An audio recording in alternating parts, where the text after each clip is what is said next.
오늘 이 우리 중에 이 소망이 없는 사람은 아무도 없을 겁니다.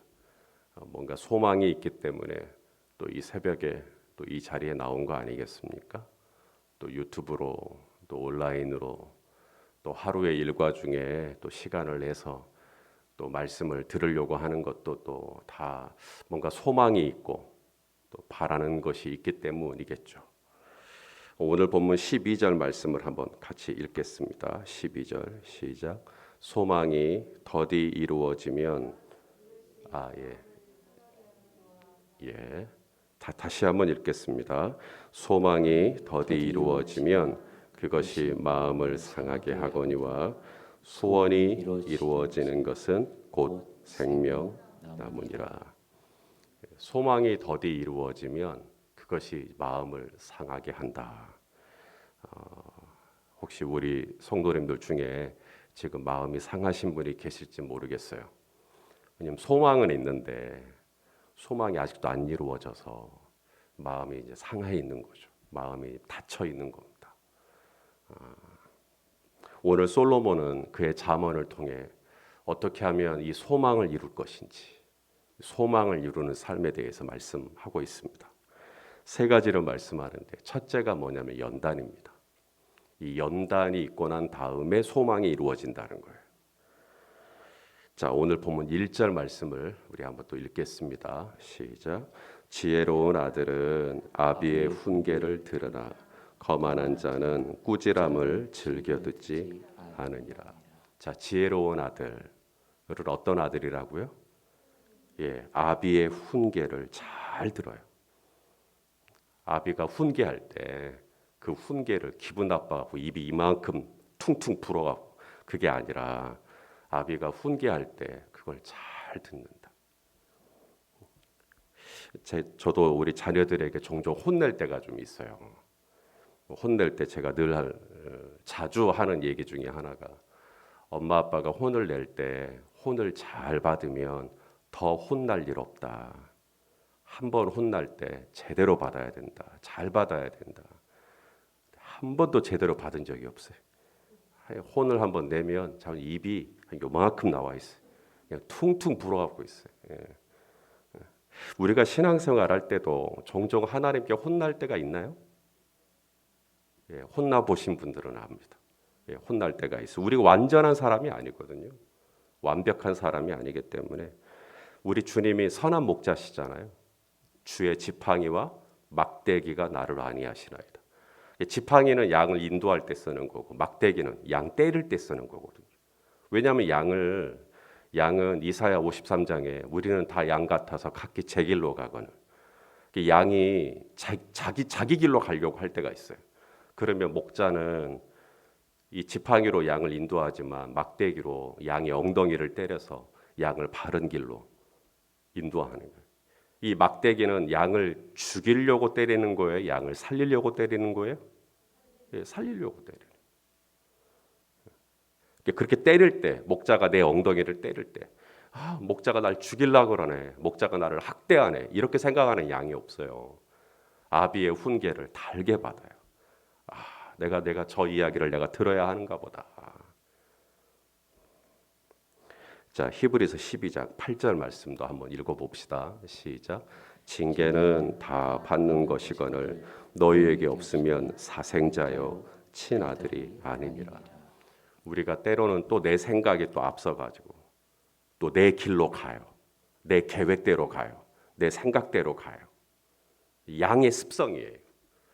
또 기도 안 하고 또 내가 순간 판단하고 또 내 길로 탁 가요. 그러면 하나님은 또 우리를 사랑하시기 때문에 또 팍 또 때려요. 그럼 또 정신 차려요. 아이고야. 하나님께서 우리를 징계하실 때 두 가지를 생각해야 돼요. 첫째는 나를 사랑하시는구나. 나를 사랑하시는구나. 엄마 아빠가 사랑하니까 그런 잘못된 것을 보고 혼을 내기도 하죠. 사랑하지 않으면 냅둬버리죠. 나를 사랑하시는구나. 그 다음 두 번째, 하나님이 나를 징계하실 때 나를 훈련시키시는 거예요. 연단. 이스라엘 백성을 광야로 데리고 가서 거기서 내가 너희를 시험했다. 그 시험이 연단이죠, 연단. 여러분 훈련을 하려고 할 때 훈련의 핵심은 반복이거든요. 계속 군인들 반복하잖아요.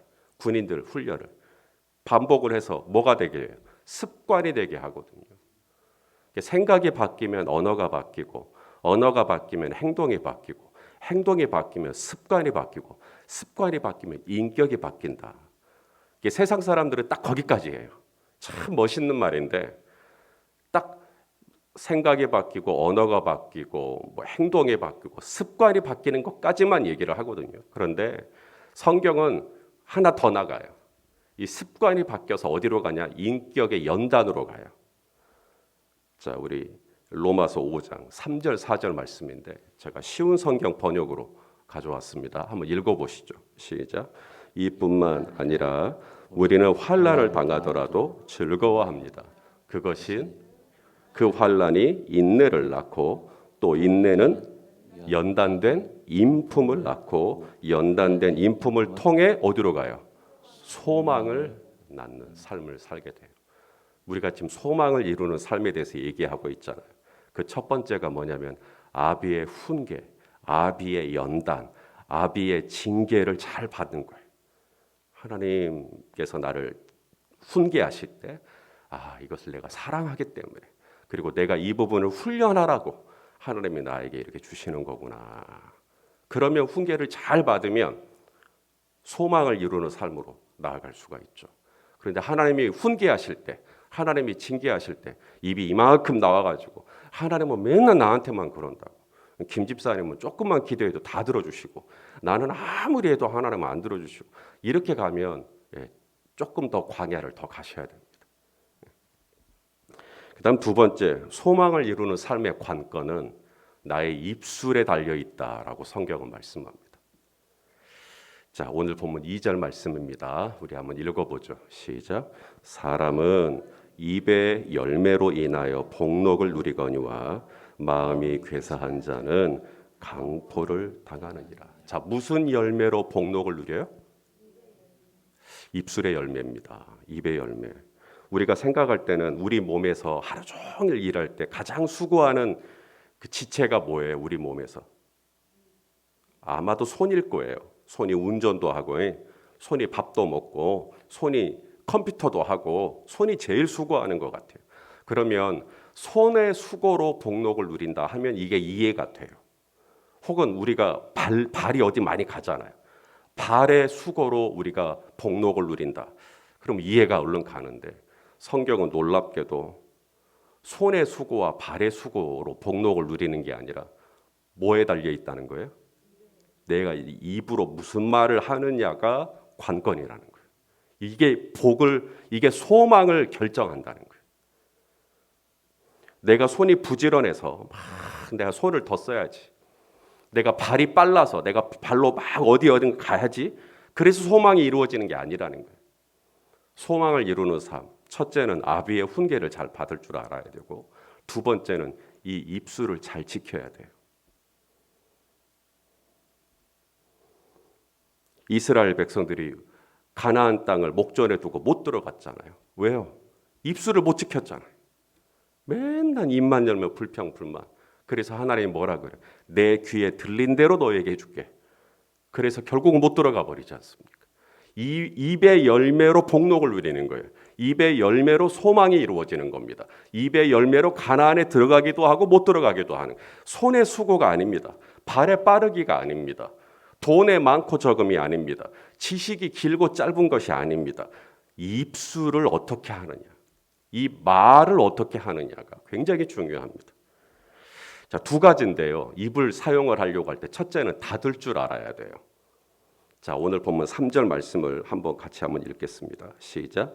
입을 지키는 자는 자기 생명을 보존하나 입술을 크게 벌리는 자에게는 멸망이 오느니라. 우리는 자꾸 입을 벌리려고 그래요. 내가 무슨 말을 할까? 무슨 말을 하려고 하지 마세요. 그냥 입을 닫으세요. 입의 열매 첫 번째 열매는 입을 닫는 열매입니다. 일단 입을 닫으셔야 돼요. 성도는 입이 무거우셔야 됩니다. 그게 첫 번째예요. 일단은 입을 벌리면 안 돼요. 입을 벌리면 안 돼요. 여기서 이 입을 지킨다라고 하죠. 이게 지킨다가 나자르라고 하는 단어인데 이게 재갈을 물리는 거예요. 재갈. 이 말이 몸무게가 1톤이 되거든요. 큰 말은, 성인 말은. 근데 나는 불과 이 몇십 킬로밖에 안 나가는데 이 1톤이 되는 말을 어떻게 통제합니까? 뭐죠? 재갈입니다. 재갈. 이 말에게 재갈을 물려서 기수가 원하는 대로 말을 하듯이 우리 입에 이 재갈을 물려야 돼요. 이것이 소망을 이루는 삶의 아주 큰 열쇠 중에 하나입니다. 일단은 입을 지켜야 돼요. 그다음 두 번째, 입을 항상 닫고는 있을 수 없죠. 언젠가는 입을 열게 될 건데. 그럼 입을 열면 무슨 얘기를 해야 되는가? 진실을 얘기해야 돼요. 있는 그대로. 자, 5절 말씀입니다. 5절 시작. 의인은 거짓말을 미워하나 악인은 행위가 흉악하여 부끄러운데 이르느니라. 의인이 뭘 미워해요? 의인은 거짓말 미워해요. 돈이 없어서 소망이 더디 이루어지는 것 아닙니다. 말을 해야 하는데 안 하거나 말을 안 해도 되는데 말을 했기 때문에 소망이 더디 이루어지는 겁니다. 그래서 소망을 이루기도 하고 이루지 못하기도 하고 가나안에 들어가기도 하고 들어가지도 못하게 하는 것은 그것은 내 발에 빠르기가 아니라 내 입이 내 이 입을 어떻게 하느냐. 이 코로나 시대에 하나님이 지금 마스크를 다 쓰게 했거든요. 거기에 어떤 영적인 의미를 부여하자면 내가 좀 이 시간에 내가 좀 입을 더 관수를 잘해야 되겠다 이런 생각을 좀 하게 됩니다. 세 번째, 정말 소망을 이루는 삶을 위해서 첫째는 아비의 훈계를 잘 받으셔야 되고요. 두 번째는 이 입을 잘 지키셔야 되고요. 세 번째가 뭐냐면 겸손하셔야 됩니다. 오늘 솔로몬은 그것까지 이야기를 합니다. 자, 우리 7절 말씀을 한번 같이 읽을까요? 오늘 본문 시작. 스스로 부한 채 하여도 아무것도 없는 자가 있고 스스로 가난한 채 하여도 재물이 많은 자가 있느니라. 이걸 제가 이렇게 바꿀 수 있다고 생각해요.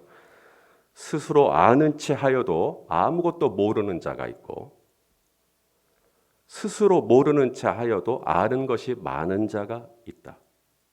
어때요? 좀 비슷합니까? 스스로 높은 채 하여도 낮은 자가 있고 스스로 낮은 채 하여도 존귀한 자가 있다. 스스로 강한 채 하지만 약한 자가 있고 스스로 약한 채 하지만 강한 자가 있다. 어떻습니까? 소망을 이루는 삶은 목소리 큰 사람이 아닙니다. 소망을 이루는 삶은 내 자신을 낮추는 거예요. 가지고 있지만 안 가진 것처럼, 내가 알지만 모르는 것처럼, 내가 할 줄 알지만 나 못하는 것처럼. 이게 겸손입니다. 그럴 때 소망이 이루어지는 거예요. 사도 바울이 그런 이야기를 했어요. 아마 글씨가 작아서 안 보일 거예요. 제가 읽어드릴게요. 유대인들에게는 내가 유대인과 같이 된 것은 유대인들을 얻고자 하며 율법 아래에 있는 자들에게는 내가 율법 아래에 있지 아니하나 율법 아래에 있는 자 같이 된 것은 율법 아래에 있는 자들을 얻고자 하며 율법 없는 자에게는 내가 하나님께는 율법 없는 자가 아니요 도리어 그리스도의 율법 아래에 있는 자에나 율법 없는 자와 같이 된 것은 율법 없는 사람들을 얻고자 함이라. 약한 자들에게 내가 약한 자와 같이 된 것은 약한 자들을 얻고자 하며 내가 여러 사람에게 여러 모습이 된 것은 아무쪼록 몇 사람이라도 구원하고자 함이니. 계속해서 사도 바울이 뭐라고 얘기해요? 내가 유대인처럼 내가 율법이 있는 자지만 율법이 없는 자처럼 또 율법에 내가 매이는 사람이 아니지만 율법에 매이는 사람처럼 내가 가졌지만 안 가진 것처럼 내가 가지지 않았지만 또 가진 것처럼 이렇게 모든 것을 하는 이유가 뭐냐면 사람을 얻고자 합니다. 그게 겸손이잖아요. 겸손. 바로 이 바울의 겸손으로 말미암아 많은 유대인들을 얻게 되었고 많은 율법 아래에 있는 자들을 얻게 되었고 많은 율법 없는 자들을 또 얻게 되었고 그래요. 소망을 이루는 삶이란 돈만 가지고 있는 게 소망이 아닌 것 같아요. 사람을 얻으면 소망이 이루어지는 거예요. 이 장사를 하고 사업을 하고 돈을 벌었다. 가장 적게 번 겁니다. 가장 좋은 건 사람을 얻는 겁니다. 유대인들을 얻고 율법 아래에 있는 자들을 얻고 율법 없는 자들을 얻고 그게 소망을 이루는 것이죠. 이런 소망을 이루는 삶을 살려면 어떻게 해야 되는가? 내가 그 사람들처럼 낮아지는 거예요. 그 사람들처럼 겸손하는 거죠. 그러면 사람을 얻을 수가 있다. 자, 세 가지를 말씀하셨습니다. 첫째, 하나님이 징계하실 때 아비의 훈계를 아멘 하고 받는 겁니다. 그리고 두 번째, 오늘도 내 입술에 파수꾼을 세우시고 우리가 미세먼지 들어온다 창문 닫아라 하는 것처럼 미세한 죄가 우리 입을 통해 들어올 수 있기 때문에 입을 닫으셔야 돼요. 입을 잘 지키셔야 돼요. 무엇보다 나를 낮추고 상대방을 높이는 겸손의 태도를 취함으로 주께서 저와 여러분을 위하여 소망을 이루어주는 소망의 문이 활짝 열리는 은혜가 우리와 함께 하시기를 예수님의 이름으로 축원합니다. 기도하겠습니다. 아버지 하나님, 오늘도 소망을 품고 기도하기 위하여 이 자리에 나왔습니다. 하나님, 오늘도 이 소망이 이루어지는 삶을 위하여 주께서 우리를 훈계하실 때 그 훈계를 달게 아멘으로 받을 수 있는 겸손한 심령을 우리에게 허락하여 주시옵시고, 또한 우리의 입술의 문을 잘 지켜서 할 말은 하고 하지 않아도 되는 말은 하지 않을 수 있도록 주님 우리의 입술의 문을 붙잡아 주시옵시고, 늘 나보다 남을 낮게 여기는 겸손한 태도를 가져서 우리 예수님 닮은 우리 모두가 되어질 수 있도록 인도해 주옵소서. 예수님의 이름으로 기도하옵나이다. 아멘.